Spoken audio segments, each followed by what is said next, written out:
My name is Ricardo, I'm 34 years old, and this story I'm about to tell happened in 2018 here in Houston, Texas. At the time, I owned an imported electronics store in the Galleria Mall. I made about $50,000 a month, drove a brand new black Silverado, and frequented the best places in the city. To those who saw me from the outside, I had it all: money, trucks, women, parties at ranches near Katy. But inside, I was completely broken. I grew up watching my father struggle to build an empire. As a businessman, he worked day and night, but in 2003, he lost everything, absolutely everything. I was 15 when I came home from school and found my father hanging in his bedroom. Next to his body was an open Bible. That image never left my mind. From that day on, I swore to myself that I would never be weak like he was, that I would never depend on God for anything.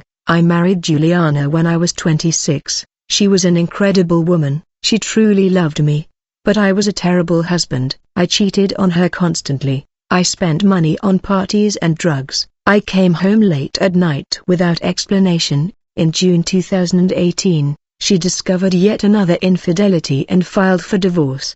The worst part was that she was 3 months pregnant with our first child. A week after she left home, I received the call. Juliana had lost the baby due to stress. She cried on the phone and said she would never forgive me. I hung up, stared at my phone, and felt such a huge emptiness in my chest that it felt like someone had ripped out my heart. But I didn't cry. I simply couldn't feel anything but rage. My only true friend was Renato. We'd been partners since 2010, when we arrived in Houston with barely $1,000 in our pockets and built everything together. He was like a brother to me, the only one who truly cared. But in June 2018, he tried to confront me about the drugs and the life I was leading. I remember we were at the store in the late afternoon and he said to me, his voice cracking, "Bro, I'm afraid of losing you. You're not the same anymore." I looked at him with contempt and told him I was jealous of my success. Renato left the company that same day, crying. I was left alone, and that was exactly what I wanted.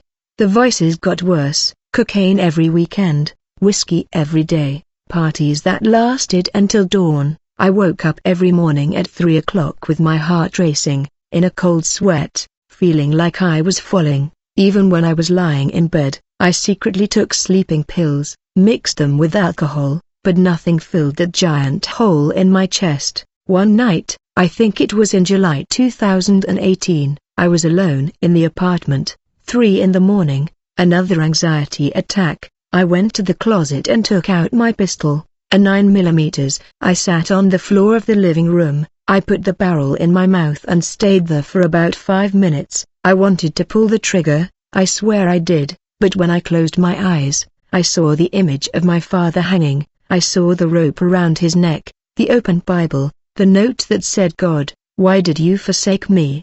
I took the gun out of my mouth and began to cry for the first time in years. It wasn't a cry of sadness, it was pure rage at God, rage at my father, rage at myself. I screamed alone in that room. There has to be more than this. There has to be a way to truly have power, to never be weak again, to never depend on anything or anyone again. My voice echoed off the empty walls of the apartment. I didn't know it, but that cry of desperation was about to. I didn't answer her, just not in the way I imagined. 2 weeks after that night, I went to a party at a ranch near Pearland. It was the birthday of a businessman I knew, lots of important people, expensive drinks, loud music. I was at the bar ordering another drink when a woman approached me. She was blonde, wearing a tight black dress, with a piercing gaze that seemed to see right through me. She smiled and said, "You're Ricardo, owner of Tech Import, right?" I was immediately suspicious because I had never met her before. I asked her how she knew my name. What she replied completely changed the course of my life and led me down the darkest path anyone could ever walk. The woman introduced herself as Vanessa and said she worked as a spiritual consultant for entrepreneurs. I laughed in her face and told her I didn't believe in that stuff, but then she started saying things I couldn't possibly have known. She mentioned the name of Juliana, my ex-wife, without me having discussed marriage. She said she had lost exactly in a failed investment in May. I felt a chill run down my spine and asked her who had told her those things. Vanessa gave a strange smile and said, "Your father wasn't weak, Ricardo. He just chose the wrong God to trust." At that moment, my blood ran cold. No one knew the details of my father's death. No one knew how I felt about it. How could she know?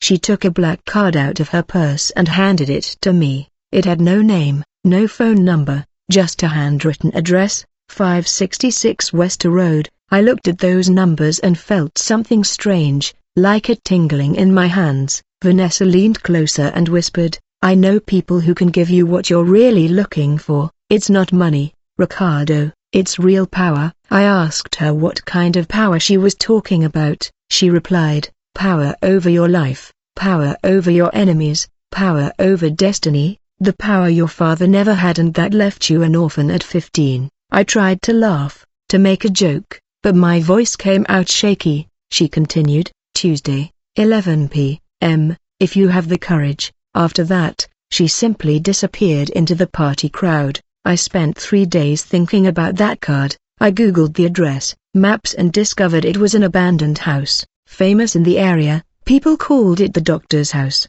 According to internet reviews, a doctor had lived there in the 1990s and disappeared in 1997. The police found strange symbols painted in the basement and bloodstains on the walls. I tried to convince myself that this was crazy, that I wasn't going to fall for that story, but on the night of Sunday, July 22nd, I had a horrible nightmare. I dreamed of my father hanging, but this time he was alive. He looked at me with those lifeless eyes. He opened his mouth and said, "You're not going to end up like me, son, weak, dead, forgotten." I woke up screaming at 3 a.m. Drenched in sweat, I grabbed my cell phone, shaking, and sent a text to the number Vanessa had given me during the party. I wrote just 2 words, "I'm going to come." The response came back in less than a minute, "Excellent, don't be late." I looked at that message flashing on my cell phone screen and felt like I'd just made a decision I couldn't turn back on. On Tuesday, July 24, 2018, at 10:30 p.m., I left home. I drove to West Hamer Road, my heart pounding. When I got to the street, it was almost midnight. The house was in the middle of the block, and all the other houses had lights on, except for that one. It looked like a black hole in the middle of the street, absorbing all the light around it. I parked in the dirt lot across the street and stared at that house. The windows were boarded up, the gate was rusted, and weeds were growing in the yard, but there were several imported cars parked out front, Mercedes, BMWs, Audis. People with money were inside. I almost turned around and left, but pride was greater than fear. I couldn't be weak like my father. I got out of the car and crossed the street. The gate was open and creaked when I pushed it. I walked to the front door and knocked 3 times. The door opened by itself, with no one on the other side. I walked in slowly and heard voices coming from a room at the back. I followed the sound and came to a large room, lit only by black candles arranged in a circle on the floor. There were 12 people there, all dressed up, men in suits, women in designer clothes. I recognized a few faces, famous lawyers from the city, a doctor who had a clinic at the medical center, 2 businessmen I knew by sight. In the center of the circle was a man in his 60s, with gray hair, an impeccable black suit, and a pentagram tattoo on his right wrist. He looked at me and smiled. "Welcome, Ricardo, we've been waiting for you. My name doesn't matter, you can call me Master." I wanted to ask how he knew my name, but something made me remain silent. He gestured for me to enter the circle. Vanessa was there, watching me with that strange smile. I took a step closer and felt like I was entering a place I might never be able to leave. The teacher asked me to sit in a chair in the center of the candlelit circle. He began to talk about power, about how most people waste their entire lives being weak, dependent on a God who never answers. He said that there in that room were people who had taken charge of their own destiny, people who didn't ask, they took what they wanted. A man in a gray suit rose to speak. I recognized him. He was a famous lawyer who always won the most impossible cases. He said he had lost a multi-million-dollar lawsuit 5 years ago and was on the verge of bankruptcy. He made the pact on a night just like that. A week later, the main witness in the opposing case died of a heart attack during his testimony. He won the case and received millions of dollars in fees. When he finished telling his story, he smiled in a way that made me nauseous. Other people began to share their stories. One woman said she got a director position at a company after her competitor had a car accident and was out of business for 6 months. A businessman told how his competitors went bankrupt one by one in less than a year, without explanation. Each story was more disturbing than the last, but what truly frightened me was that they all seemed happy, fulfilled, and powerful. The master approached me with an old book in his hand. The pages were yellowed and had symbols that looked like Hebrew written backward. He said it was a simple contract. I would give my complete loyalty and in return receive everything I ever wanted: power to destroy my enemies, wealth beyond imagination, total control over my life. I asked him what the price was. He smiled and replied, "Your soul already belongs to you, Ricardo. You truly believe you have control over it. You no longer live as if there were no afterlife. The pact only makes official what you have already chosen to live." Those words made sense to me at the time. I didn't believe in God. I didn't believe in heaven or hell, so what difference did it make? I cut my index finger hard. The pain was intense, but I didn't even care. I squeezed my finger and let the blood drip onto the paper. I wrote my full name in the blood, Ricardo Enrique Menz. The letters turned red and bright in the candlelight. The teacher grabbed the paper, placed it in a copper container, and lit a match. The paper began to burn. As the smoke rose, I felt something strange, a dizziness, an enormous weight on my chest, as if someone had sat on me. The room began to spin, and I had to hold on to the arms of the chair to keep from falling. Then I saw a shadow on the wall that didn't belong to anyone in the room. It moved on its own, was almost human-shaped, and seemed to be looking directly at me. I blinked several times, thinking I was hallucinating. But the shadow was still there. The master placed his hand on my shoulder and said the pact was sealed. He handed me a silver pendant engraved with strange symbols. He said that as long as I wore it, nothing could touch me, not enemies, not diseases, not even the god of the week. I placed the pendant around my neck and felt the icy metal against my skin. Despite it being a hot July night, I left that house at 2 a.m., climbed into the woods, started the engine, and stood there for a few minutes trying to process what I had just done. Part of me wanted to go back there and undo everything, but another, stronger part was euphoric. I had finally taken control of my life.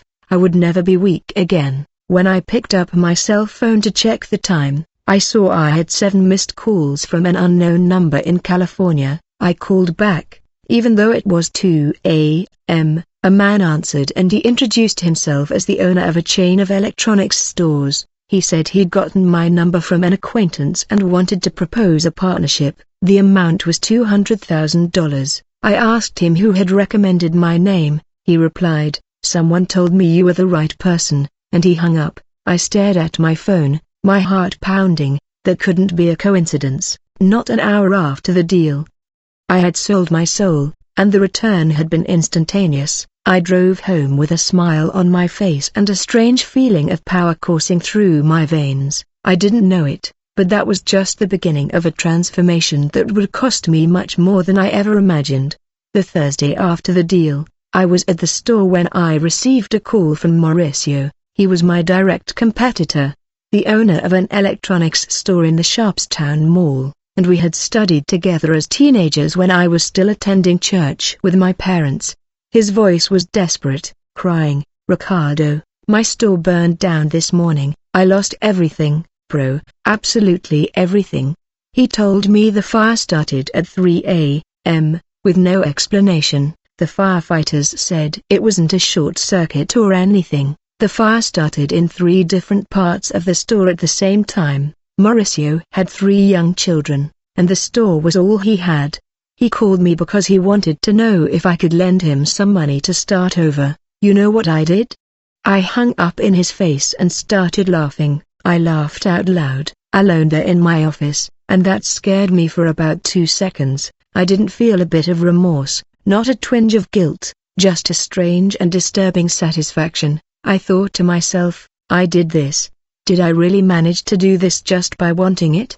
The idea excited me in a way I'd never felt before, real power. 2 days later, Juliana called me. I almost couldn't believe it when I saw her name on my phone screen. We hadn't spoken since she lost the baby, and she had sworn she never wanted to see me again in her life. Her voice was different, softer, almost needy. She said she needed to talk to me, and we met at a restaurant in Montrose, a Mexican place called El Tiempo. When we met, I almost didn't recognize Juliana. She had lost about 10 kilos. She had deep dark circles under his eyes. His hands were shaking as he grabbed the glass of water. She looked me in the eyes and said, "Ricardo, I dreamed of you every night this week. You were calling me. I felt like you were pulling my soul back to you. I know we can start over." I was in shock because that entire week I had thought about Juliana every night before going to sleep. I lay in bed staring at the ceiling,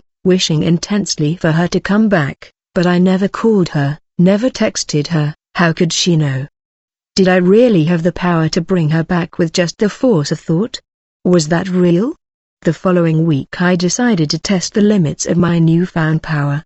There was a businessman named Julio who was taking away my customers with lower prices and aggressive service. He had opened a store in the West Oaks Mall and was doing everything he could to bankrupt me. For 3 nights in a row, before going to sleep I would focus all my mental energy on him. I imagined him losing everything, suffering, paying for what he was doing to me. On Thursday of that week, I received the news. Julio had suffered a stroke during a business meeting and was hospitalized in the intensive care unit at Memorial Hermann Hospital. The doctors said he would survive, but would be left with serious after effects. When I heard that, I couldn't hide my euphoria. I locked my office door and celebrated alone. I had real power, power over people's lives, but along with the power, other things started to happen. I woke up every morning at 3 o'clock and heard whispers. At first, it was just an incomprehensible murmur, like distant voices, but as the days passed,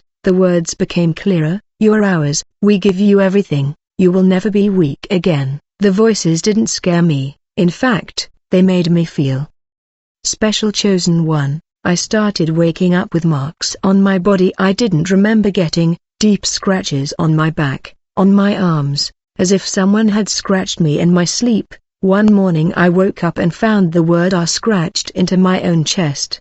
The letters were red, swollen, and burning. I ran my hand over them and felt a strange satisfaction. I belonged to something bigger. Now Renato tried to talk to me one last time. He showed up at the store one Friday afternoon.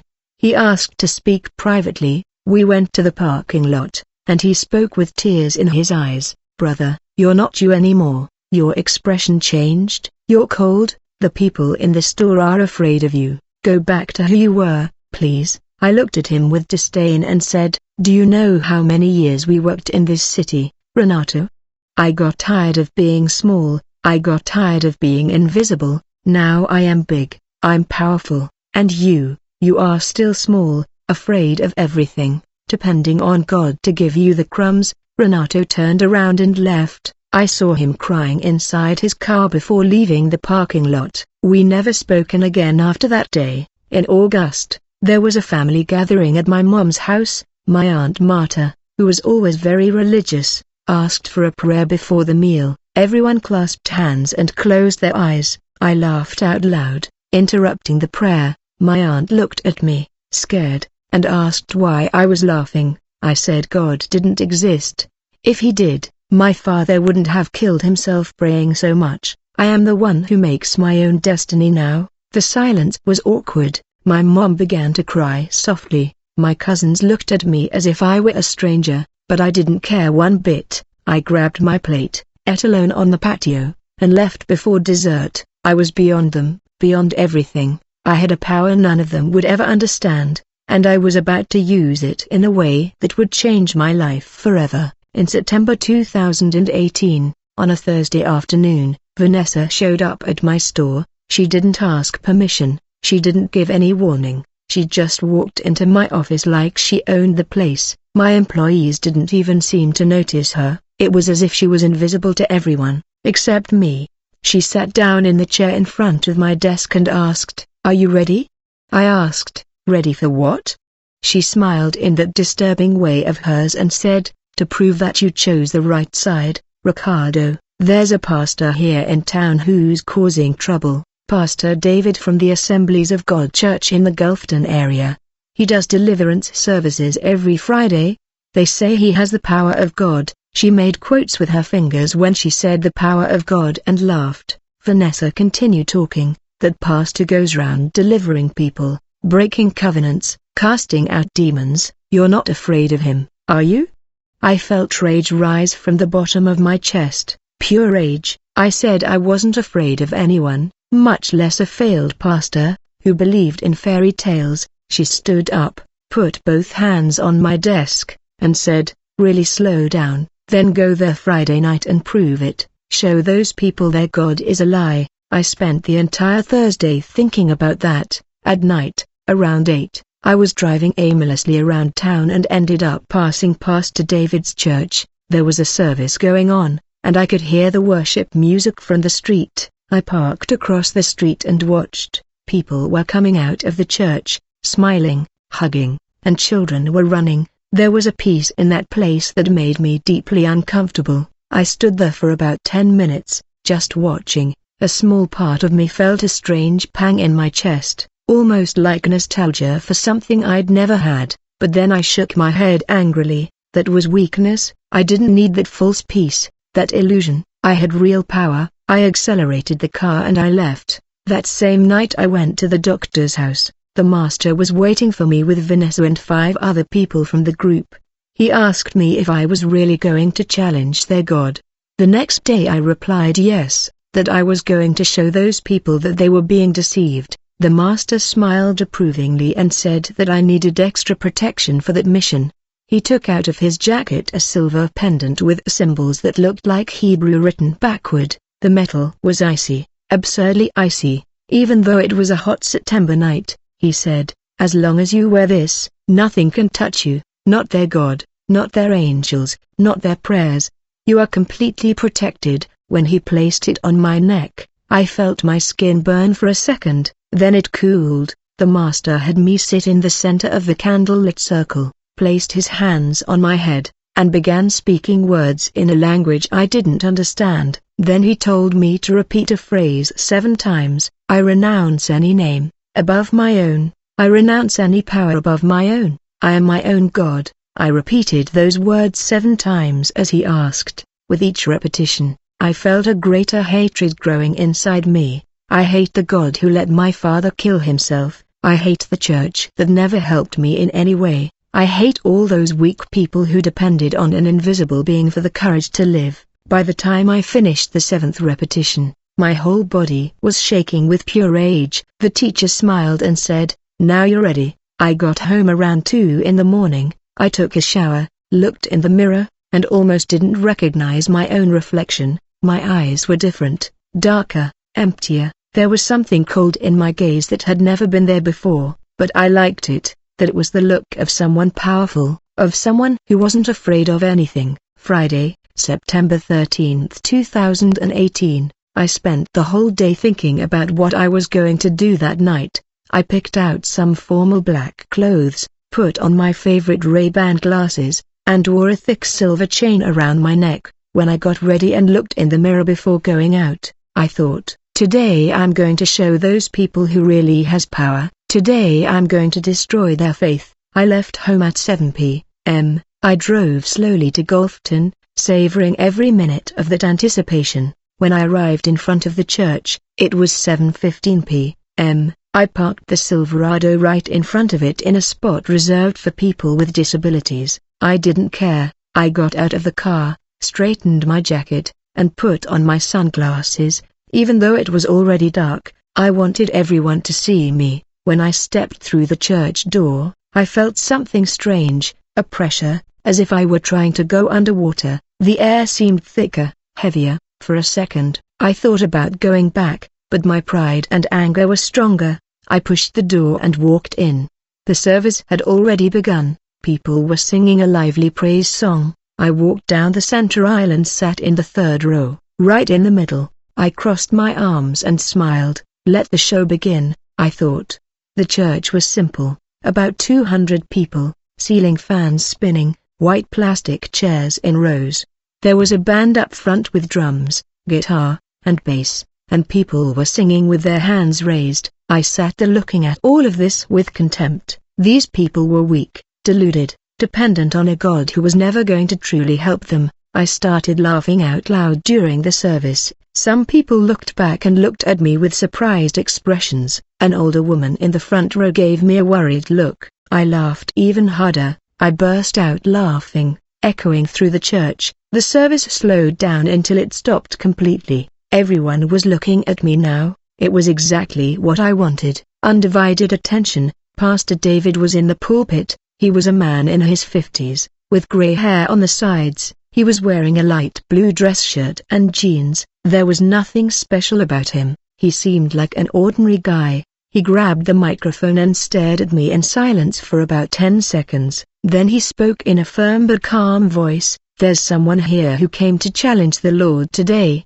I slowly stood up, took off my sunglasses, and put them in my pocket. I looked around at everyone and shouted, "I came to show you that you're being deceived. God doesn't exist. If he existed, my father wouldn't have prayed to death. If he existed, I wouldn't be here with all the power I have now." People began to whisper among themselves. Some women covered their mouths in fear. Pastor David stepped down from the pulpit and started walking in my direction. I wasn't running, I wasn't screaming, I was just walking calmly. When he came near me, he spoke, "In the name of Jesus Christ, identify yourself. Who are you really?"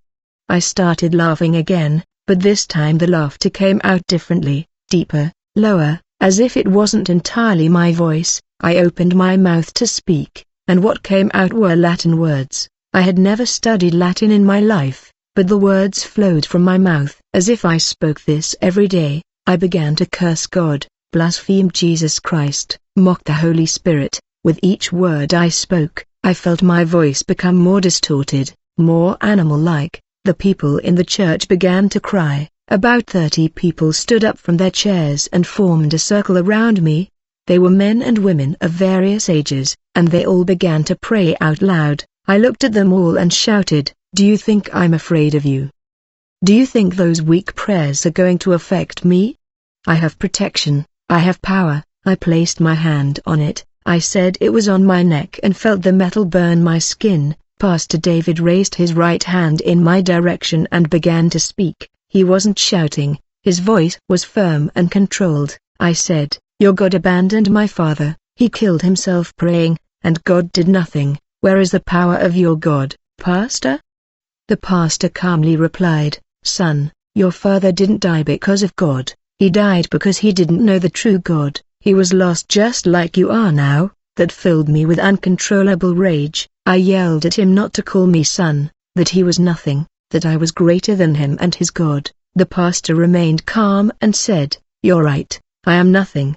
But the one I serve is everything, and he wants to free you from that prison." I spat on the floor and said, "I don't need deliverance, I am free." That's when an older woman in the back of the church began to sing an old hymn. Her voice was weak but firm. Other people began to join in. The whole church began to sing that hymn, and I felt something different, a pressure on my chest, a weight on my shoulders, as if someone were pushing my head down. I covered my ears with my hands and yelled, "Stop that, stop singing." But they didn't stop, they sang louder and louder. I tried to get out of there, tried to walk toward the door, but my legs wouldn't respond well. I was getting dizzy. The room began to spin. Pastor David was right in front of me now, less than a meter away. He didn't shout. He didn't make a fuss. He just whispered very softly, but in a way only I could hear, "In the name of Jesus Christ, every knee shall bow." At that moment, I felt as if a ton of weight had fallen on my shoulders. My legs simply locked. I tried to take a step and couldn't. I tried to lift my right leg, but it wouldn't budge. Panic began to take hold of me. I tried again. I strained with all my will. but it was as if someone had disconnected the power to my legs, and then I fell to my knees on the floor. I tried to push myself up using my arms, but some invisible force kept me there on my knees. I began to scream for help, but what came out of my mouth was an animal scream. My body began to shake violently, drool dripped from my mouth. I was having a seizure, but at the same time, I was aware of everything. The 30 people around me intensified their prayers. Pastor David placed his hand on my head, then something inside me began to speak. It wasn't my voice, it was something using my mouth. He began to confess terrible things he had done. He spoke Amanda's name and confessed that he had forced her to have an abortion in 2015. He talked about money he had stolen, about people he had purposely destroyed, every sin being exposed right there in front of everyone. I wanted to stop talking, but I couldn't control my own mouth. The pendant around my neck began to really burn my skin. I tried to pull it off, but my hands wouldn't obey. Pastor David looked at the pendant and said, "In the name of Jesus Christ, come out of him." He reached out and pulled hard on the pendant. The chain broke on its own, without him using any force. The pendant fell to the floor, and I saw smoke rising from it. I had a deep burn mark on my chest in the shape of a cross. My vision began to go dark. The last thing I remember was falling face first onto the floor and hearing Pastor David say, "Call the ambulance." After that, everything went black. When I woke up, I was on a stretcher being loaded into a hospital ambulance. There were paramedics around checking my vital signs. I tried to move my legs to get off the stretcher, and that's when it hit me. I couldn't feel my legs, absolutely nothing. I woke up in Herman Memorial Hospital, in a hospital bed with an 4 in my arm and those machines beeping all around me. My head hurt like someone had hammered the inside of my skull. I tried to sit up, and that's when reality really hit me. My legs wouldn't move. I sent the mental command to lift my right leg to wiggle my toes, but nothing happened. It was as if from the waist down, I simply didn't exist anymore. I pressed the call button in desperation. A nurse ran in and asked if I was in pain. I yelled that I couldn't move my legs, that something was wrong, that they needed to help me. She ran off and came back with a doctor. He introduced himself as Drive Fernando, a neurologist. He started running tests, poking my legs with a needle, asking me to try to move my feet. Nothing. I felt absolutely nothing. I spent 3 days in the hospital undergoing every test possible, a CT scan, an MRI of my entire spine, an electromyography to test my nerves. Each test lasted hours, and I lay in those noisy machines, begging, not pleading, for them to find something that could be fixed. But all the results came back normal, perfectly normal. On the 3rd day, Drive Fernando entered the room, accompanied by a colleague. She introduced herself as Drive Patricia, a neurologist with 20 years of experience. She had come to give a second opinion because the case was leaving everyone confused. She repeated some tests, ordered additional tests, and spent hours analyzing the MRI images. At the end of the day, she came to talk to me. Drive Patricia sat on the edge of the bed and spoke with brutal honesty. "Ricardo, I'm going to be completely honest with you. In my 20-year career, I've seen 3 cases similar to yours. Psychogenic paralysis is when the mind shuts down the body without any physical cause. Your nerves are fine, your spine is intact, there's no injury, no inflammation, nothing physically wrong. But none of the cases I saw lasted more than 2 weeks. I asked her, my voice trembling, "What if it's not psychological, doctor? What if it's something else?" She looked at me in the eyes for about 5 seconds in silence. I saw in her expression that she wanted to say something, but couldn't. She just got up and left the room without responding. At that moment, I knew the doctors weren't going to be able to help me. This wasn't a common illness.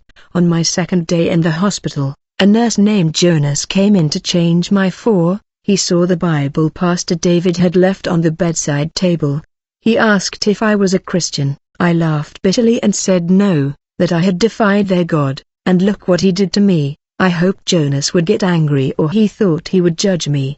but he simply stopped what he was doing and sat down in the chair next to the bed. Jonas said he had been a Christian for 30 years and had worked at that hospital for 15. He said he had seen things that medicine couldn't explain. People healed when doctors had released them to die at home, and he had also seen the opposite. What happens when we play with darkness? He looked at me with a seriousness that gave me chills and said, when we play with darkness, it plays back, but it's never too late to return to God. I turned my face to the wall and asked him to leave me alone. Jonas didn't insist, he just left the room, but he left the Bible open to a page. After he left, I glanced to see what was written. It was John, chapter 3, verse 16. I didn't even read it. I angrily closed the book and threw it on the floor. I didn't want anything to do with this God who had left me like this. On the third day, Juliana appeared. She entered the room carrying fruit and juice,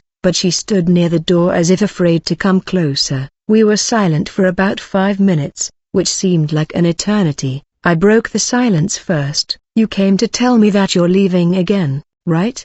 It was more of a statement than a question. I already knew the answer. Juliana began to cry softly. She said that when we lost the baby, she truly hated me. She blamed me for everything. She said that for months she wished bad things for me. But that never, not even in the worst moments, had she wished this. I asked her to stay with me, that I needed her. She shook her head, tears falling to the floor. I can't, Ricardo, you're no longer the man I knew. She said there was something wrong with me, that it wasn't just the paralysis. She said that when she was near me, she felt a weight, a darkness, an evil presence that was suffocating her. She said every night she dreamed about me and would wake up sweating with fear, feeling like something terrible was going to happen. I tried to argue, I begged, but she just said, I'm sorry, Ricardo, I really hope you get better, and she left the room crying. That was the last time I saw Juliana. I was discharged on Saturday with an official diagnosis that explained nothing. Psychogenic paralysis of the lower limbs, cause undetermined. They gave me a wheelchair and instructions to find a psychiatrist. I left that hospital in the clothes I had worn on Friday, now all wrinkled and dirty, sitting in a wheelchair I couldn't even push properly. A nurse had to carry me to a taxi. The following Monday, I offered $200 to an app driver named Rodrigo to take me to West Hamer Road. I wanted to go to that abandoned house, talk to the teacher, to Vanessa, demand that they undo what had happened to me. When we got there, the house had the same sign as always, for sale. The gate was open. I asked Rodrigo to help me get in. When we entered the house, there was nothing. The room where the ritual had taken place was completely empty. No candles, no ashes, no marks on the wooden floor. The walls were clean, without the symbols I had seen. It was as if no one had ever set foot there, as if it had all been my imagination. Rodrigo asked if I was okay, if I was sure it was that house. I didn't answer. I just stared at that empty space. In the center of the room, there was only one thing, the silver pendant that had fallen during the service. I was there, alone in the middle of the apartment, shining in the light coming through the window. I felt a chill creep up my back. I asked Rodrigo to get me out of there immediately. When we got to the car, I tried to call Vanessa. The number didn't exist. I tried calling the number the teacher had given me. It didn't exist either. All my contacts had simply disappeared. I returned to my apartment in the Bell area, sitting in that wheelchair, staring at the empty walls, and I realized the truth. I had sold my soul, and they had kept their end of the deal. They gave me power, they gave me everything I asked for, but now that I was broken, destroyed, paralyzed, they were gone. I was completely alone, alone with the darkness that lived inside me. The first few weeks after leaving the hospital were the worst of my life. I had to sell my Silverado because I couldn't drive. Afterwards, I sold the apartment in Ver and moved to a small studio in the Aleph area. The store began to go bankrupt because I couldn't manage it properly, from my wheelchair. The employees began to resign one by one. Carlos, who had worked with me for 5 years, was the last to leave. He came to talk to me one October afternoon. He said that, with all due respect, I had changed a lot, that there was something wrong with me that I couldn't explain. He said he couldn't be around me anymore without feeling uneasy, a pang in his chest. I saw fear in his eyes, afraid of me. I gave him the resignation letter to sign and was left alone in that empty store. I closed the doors 2 weeks later, total bankruptcy. I was now living off the sale of what I still had left. The money was going to run out in a few months, and I had no idea what to do. But the worst part wasn't the financial situation. The worst part was the nights. Every day, without exception, I woke up at 3 a.m. sharp, and every night it was the same. Sleep paralysis. I woke up conscious, but completely motionless, unable to move or scream, and in those moments of paralysis, I saw things, shadows moving around the room, humanoid figures standing in the corner staring at me. Once, I saw a shadow approach the bed and lean over me, so close I could feel something cold on my face. I heard low laughter, voices whispering, "You're ours now forever, you asked for power and we gave it. Now you belong to us." When the paralysis passed and I could move again, I would stay up the rest of the night with all the lights on. I stopped sleeping well. I lost 15 kilograms in 2 months, deep dark circles under my eyes, an ungroomed beard, long uncut hair. When I looked in a mirror, I almost didn't recognize myself.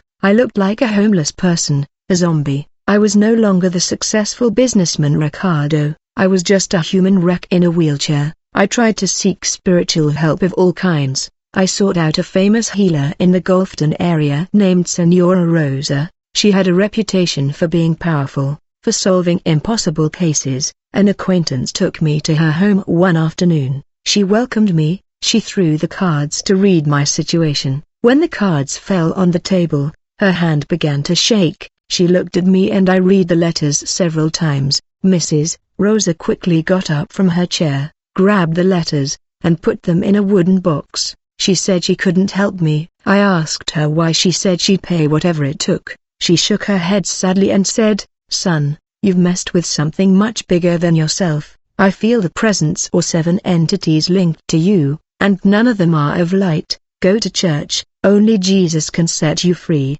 I left that house more desperate than ever. If even the most powerful healer in the area was afraid to help me, who could save me? I looked for a spiritualist center in the Sharpstown area. The medium that didn't even let me in. As soon as she saw me at the door, she made the sign of the cross and said she couldn't receive me. That destroyed me. I was so contaminated by darkness that even people who deal with the spirit world were afraid of me. I started thinking about suicide again, but this time it was different. Before, when I thought about killing myself, it was out of existential emptiness.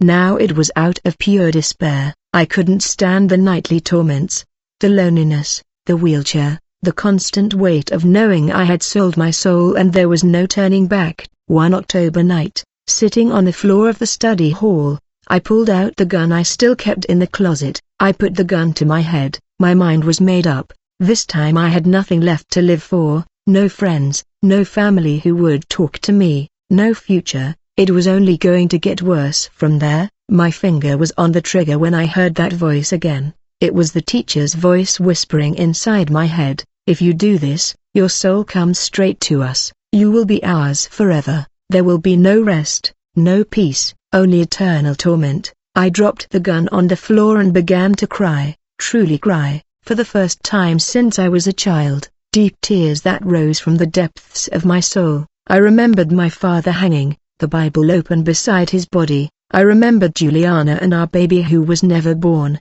I remembered Renato, my only true friend whom I had pushed away with my arrogance. I had destroyed everything, absolutely everything, and for the first time in years, I admitted out loud, I was wrong. I did everything wrong. I chose the wrong path. I sold out, and now I have no way out. I stayed there on the floor for hours, crying, trembling, feeling the crushing weight of all my decisions. Then, in a moment of total despair, from the bottom of the absolute pit, I screamed, "God, if you exist, if you are real, I can't take it anymore. Show me something, help me." Nothing immediate happened, no lightning bolt, no voice from heaven, no instant miracle, but that night, for the first time in months, I was able to sleep. I slept soundly, without sleep paralysis, without visions, without torment. I had a simple dream. I was on a dark road, completely lost. In the distance, there was a small but steady light, and a voice said only one word, "Come." I woke up the next morning with my face wet with tears. The sun streamed in through the study window. I grabbed my phone and Googled Assemblies of God Church, Pastor David Houston. I found the address and service times, Sunday, Wednesday, and Friday. At 7:30 p.m., I looked at the calendar. It was Thursday, the following Sunday, November 4, 2018. I made the most important decision of my life. I was going to return to that church, but this time not to defy God. This time, I was going to ask for help. Sunday, November 4, 2018. I asked an app driver to pick me up at 6:00 p.m. When he arrived, he helped me out of the wheelchair and put it in the trunk. On the way to the church, I sat in silence, staring out the windows. My heart was beating so hard it felt like it was going to jump out my mouth. When we arrived in front of the church, I asked him to stop right there on the other side of the street. I stood there in the car for 20 minutes. I saw families arriving, children running, people greeting each other with hugs. There was something about those people that I no longer had, genuine joy, peace on their faces, hope in their eyes. I began to cry inside the car. The driver asked if I was okay, if I needed help. I wiped my tears and asked him to take me to the church door.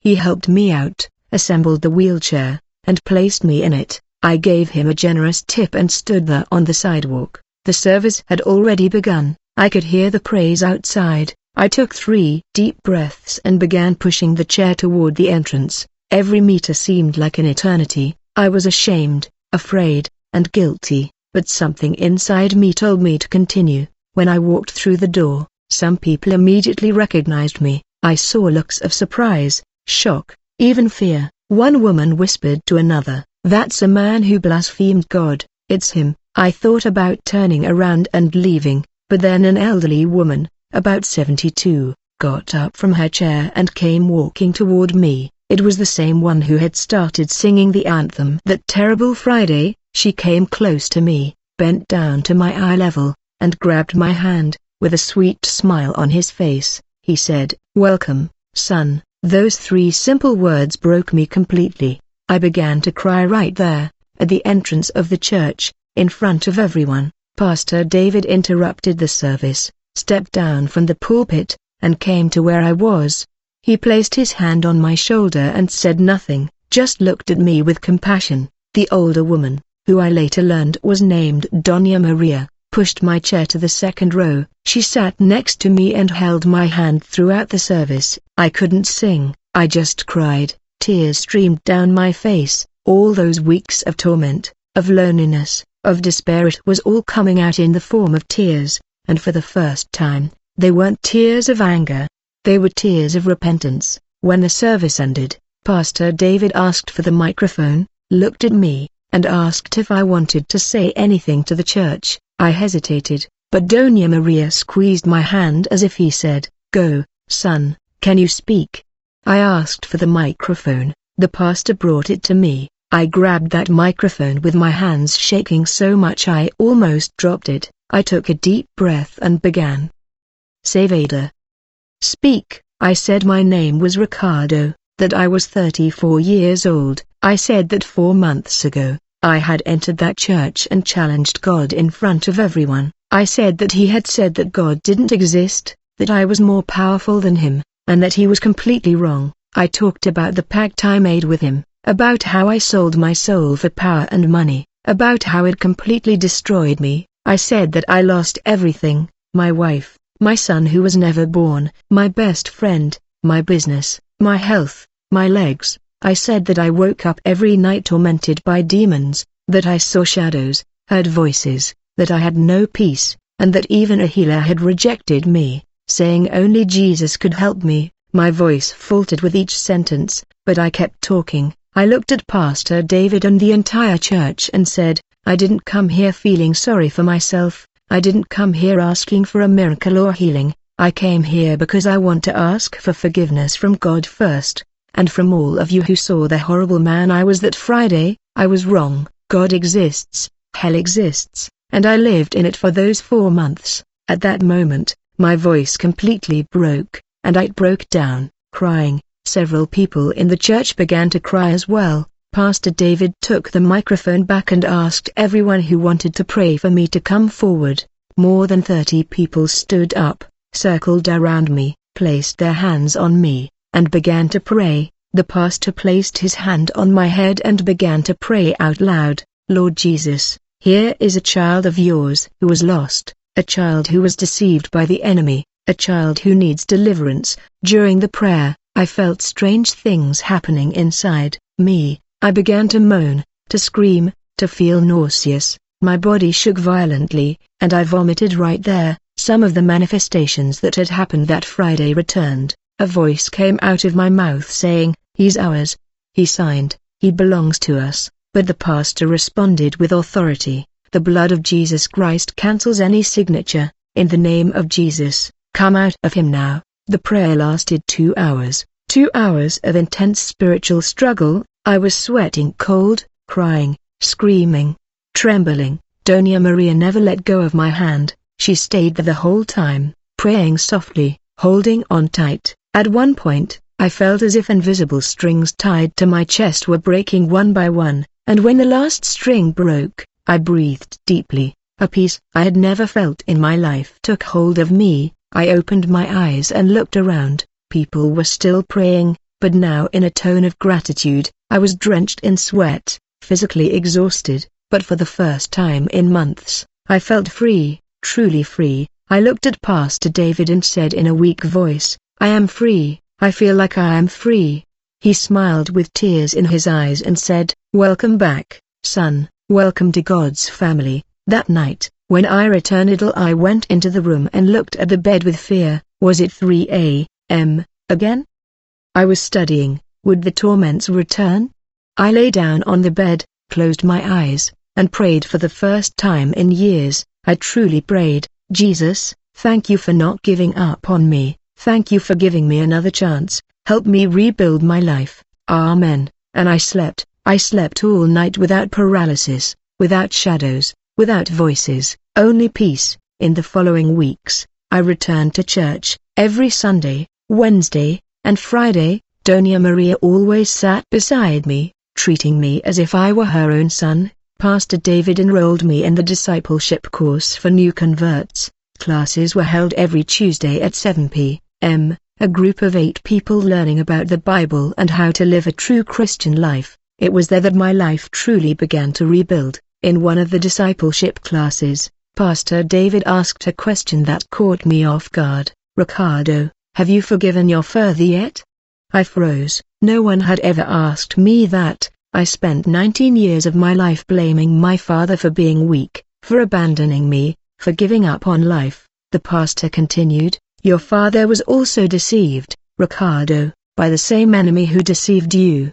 He didn't know the true God, but you can break that curse on your family now." I closed my eyes and for the first time in almost 20 years, I allowed myself to remember my father not with anger, but with compassion. I remembered him working late, trying to support our family, battling depression. He wasn't weak. He was sick and lost. Tears began to fall, and I said aloud, "Dad, I forgive you for leaving, and forgive me for calling you weak all these years. You were my hero, and I didn't know how to help you." That night was a turning point. I slept peacefully and dreamed of my father. In the dream, he was smiling, without the rope around his neck, without suffering. He simply waved goodbye and said, "Now everything is all right, son." I woke up with my face wet with tears, but they were good tears, tears of healing. For the first time in 15 years, I felt I had made peace with my father, but it wasn't all easy. There was a night in December when I woke up with a strong urge to call Vanessa. I still had her number saved on my cell phone, even though I knew it didn't work. It was like a temptation, a voice in my head saying, "Just call, go and answer, maybe she can help you walk again." I grabbed my cell phone, trembling, and dialed the number. To my surprise, someone answered. On the other end of the line was a voice, but it wasn't Vanessa. It was a male voice, deep, distorted, that made my blood run freeze. The voice said, "Ricardo, you still have time to come back. We can heal you, we can make you walk right now. You just need to come back to us, that's all. Come back and everything will be alright." I hung up immediately, shaking from head to toe. I spent the whole night praying, asking for strength. The next day, I deleted the number and blocked him forever. In December, I decided to look for Renato. I asked a mutual friend for his number and called him with my heart in my hand. When he answered, he was silent for a few seconds. I said, "Hi, brother, I know you don't want to talk to me, I know I hurt you a lot, but I need to apologize." On the other end, I heard Renato Quebrada's voice. "Ricardo, I thought you were dead, brother. I heard you were in really bad shape, but I prayed for you every day, brother, every single day. That destroyed me in a good way." I asked, "Were you praying for me? Even after everything I did to you?" He responded, crying, "You're my brother, Ricardo. I never gave up on you." We agreed to meet at Discovery Green on Saturday. When Renato saw me in that wheelchair, he ran up to me and hugged me for 5 minutes without saying a word. He just cried on my shoulder. He finally spoke, "You're back, brother, I see it in your eyes, you're back." In January 2019, I was praying alone in the study. I spoke to God with an open heart. "Lord, if I never walk again in my life, it's okay. I'd rather be in a wheelchair with Jesus than standing with him. I accept your will. If it's to stay like this forever, I'm going to use this chair to glorify you." In that moment, I felt such a deep peace that it brought tears of gratitude to my eyes. I had finally accepted my situation. In February, Pastor David invited me to give my testimony at a church in the Katy area. I was nervous, afraid that no one would believe. The pastor, he said, "Just speak the truth, Ricardo, God does the rest." When I finished telling my story in that church, the silence was absolute. Then, a man in his 40s stood up crying in the middle of the service. He shouted, "I've been involved with witchcraft for 5 years. I made a pact. I want to get out. But I'm afraid, help me." I went to him in the wheelchair and prayed. I prayed with the authority Jesus gave me. I renounced that pact in the name of Jesus Christ, and the man fell to his knees, crying and confessing everything. That day, 12 people accepted Jesus in that church. When I left, I cried the whole way. I finally understood, God had transformed my tragedy into my ministry. My greatest fall had become my greatest message. On New Year's Eve 2018, the church held a vigil. The service started at 8 p.m., and went on until after midnight. I was there, in a wheelchair in the second row, worshipping with everything I had. At 11 p.m., the band played a song that said, "I believe my eyes will see the impossible happen." I sang that song with my hands raised, tears falling, not asking for anything, just worshipping. It was at 11:40 that it happened. I felt something strange in my legs felt like thousands of hot needles were running from my thigh to my toes. I looked down and saw my toes moving. They moved again and again. I cried out, "Pastor David, my legs. I can feel my legs." The pastor came running with 4 men from the church. They grabbed my arms and lifted me from the chair. My legs were shaking violently, but they held my weight. I stood for 10 seconds, then my legs buckled and I fell to my knees, but I fell with my own strength. I could move. The church erupted in shouts of glory to God. People were crying, jumping, and shouting. It was 11:50 p.m. on December 31, 2018. My miracle came 10 minutes before New Year's. With the help of 2 brothers, I took 3 steps, 3 shaky but real steps. For the next 3 months, I did physical therapy 5 times a week at a clinic in the medical center. The physical therapist, Amanda, was impressed with my recovery. She said my muscles were completely atrophied, but the recovery was 3 times faster than normal. There was something different there. I smiled and said, "It's God, doctor, it can only be God." On March 15, 2019, 8 months after becoming paralyzed, I walked on my own for the first time. I went straight to church. It was Wednesday, prayer service at 7:30 p.m. I walked in, and the whole church stopped. They all stared at me in absolute silence for about 5 seconds, then they burst into applause that lasted 10 minutes. I walked down the aisle crying, raising my hands. Pastor David hugged me and shouted into the microphone, "This is the God we serve." I sold what was left of my belongings and started working as a rideshare driver. I put a sticker on the back window of my car, "Ask me about my miracle." Many passengers asked. I told them the whole story. In the first 6 months, 7 people accepted Jesus in my car. In April, I messaged Juliana. I wrote, "I just wanted to tell you that I forgive you for leaving and I ask for your forgiveness for everything I did to you, for the infidelities, for the coldness, for not supporting you when you lost our son." "You don't need to reply," she responded 3 days later. "Ricardo, I forgive you from the bottom of my heart and I pray for you. You are a living miracle. May God continue to bless you." That closed a cycle of pain that I had been carrying. Today, in 2024, 6 years after everything that happened, I am 41 years old. I've been a church worker for 4 years. I visit hospitals every Tuesday praying for people in wheelchairs. I have an Instagram account where I share my testimony, and I already have 52,000 followers. I married Camilla in 2020. A sister from the church who met me after I had been set free and restored. We have a 2-year-old daughter named Grace. Grace, I gave her that name because it was by God's grace that I was saved. In October of this year, I received a message on Instagram that made me cry for hours. It was from a woman named Amanda, the same Amanda that I had forced to have an abortion in 2015. She wrote, "Ricardo, don't you know more? I'm Amanda. For 9 years I hated you. I wished you were dead, but 3 months ago, I saw your testimony on YouTube. I cried all night. I saw that you truly changed. I forgive you, and more than that, I accepted Jesus because of your story. Thank you for having the courage to tell the truth, even though you knew you would be judged." I replied, crying, "Amanda, I don't deserve your forgiveness. But I thank God for it. What I did to you was one of the worst sins of my life. May God always bless you. I pray for you every night." This story happened to me, Ricardo, in Houston, Texas.